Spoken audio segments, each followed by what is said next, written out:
Autoline Daily is brought to you by Bridgestone, passion for excellence. Here are today's top headlines. Ford workers approve a new UAW contract. Visteon may file for bankruptcy today. And Germany may sell new cars in grocery stores. Up next, we'll be back with the news behind the headlines.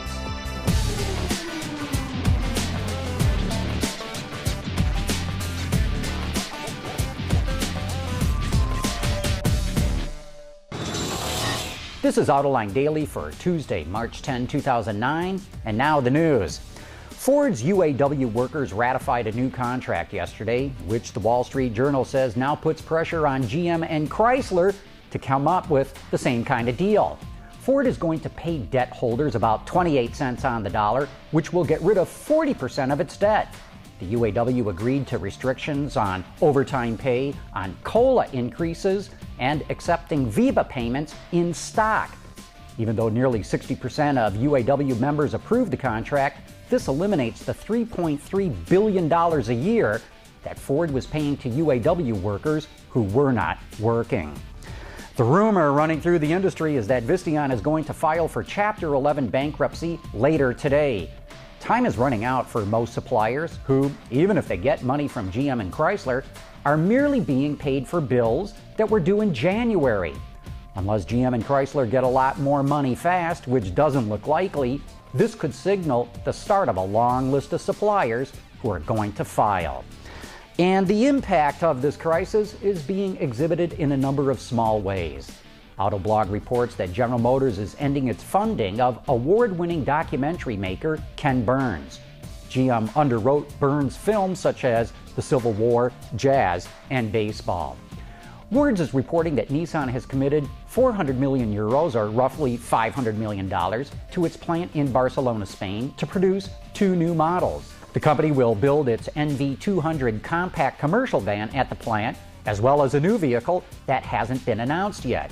Production of the unnamed model will start in 2012, while the NV200 should ramp up in sometime in the first half of the year.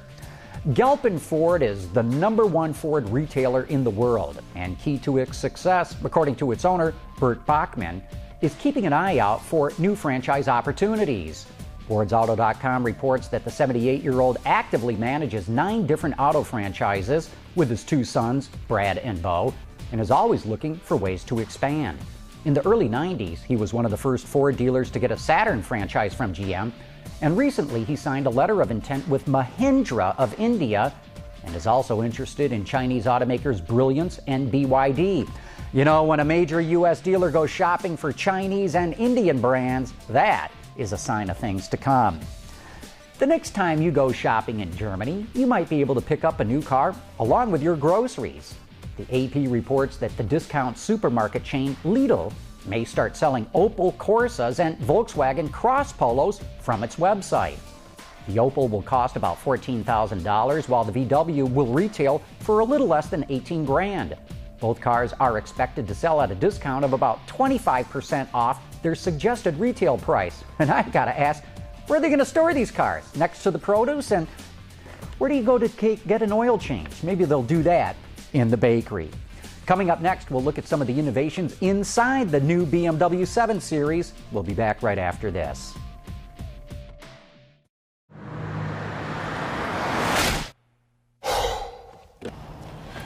Changing tires out here could be dangerous, but with these tires, I don't need to worry. Bridgestone. Yesterday we gave you a glimpse at the performance aspects of BMW's new 7 Series. Today we'll take you inside its luxury flagship and show you some of the innovations they've packed it with. We'll start up front in the cockpit with the infamous iDrive, legend for frustrating BMW drivers the world over. In this case, maybe the 4th time's the charm. This 4th generation iDrive is easier and more intuitive than the previous 3, plus it's equipped with a larger display screen. But to assist those who still might have trouble, designers added programmable memory keys, a bank of 8 buttons that store the driver's favorite iDrive functions. And one of those buttons may be programmed to the car's navigation system, where you can view crystal clear 3D graphics with incredible topographical detail. That larger display screen we mentioned is key for several duties within the new 7, such as BMW's Night Vision, which, with its front-mounted infrared camera, can detect pedestrian activity on, off, or near the road and warn the driver if necessary. But that's just one of the many functions. This all-new 7 Series also houses 3 internal cameras, providing a high-resolution image on the 10.2-inch iDrive screen. The rear camera not only provides an image of what obstacles are in the rear of the vehicle, but also shows the optimal parking trajectories. The side view cameras are located in the front fenders of the front wheel well and help to see oncoming traffic when it's approaching intersections. An extremely helpful and useful feature for city driving.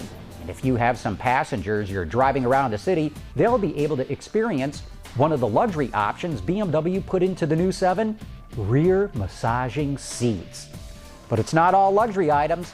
BMW added some very practical innovations like an integrated owner's manual, available right there on the iDrive display screen. As far as mileage goes, both sedans, the 750i and 750Li, are around 14 city and 22 highway. When it comes to cost, the I starts at $81,000, the Li $85,000, with a top price optioned out at around $110,000. And though the company won't commit right now to a diesel version, there will be a hybrid 7 sometime later this year.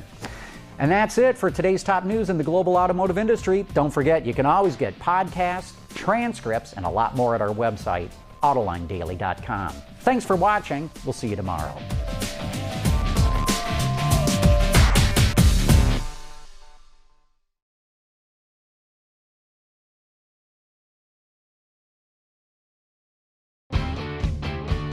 Visit our website for even more great content all week long. Autoline Extra, Dawn's Journal, podcasts, and even more.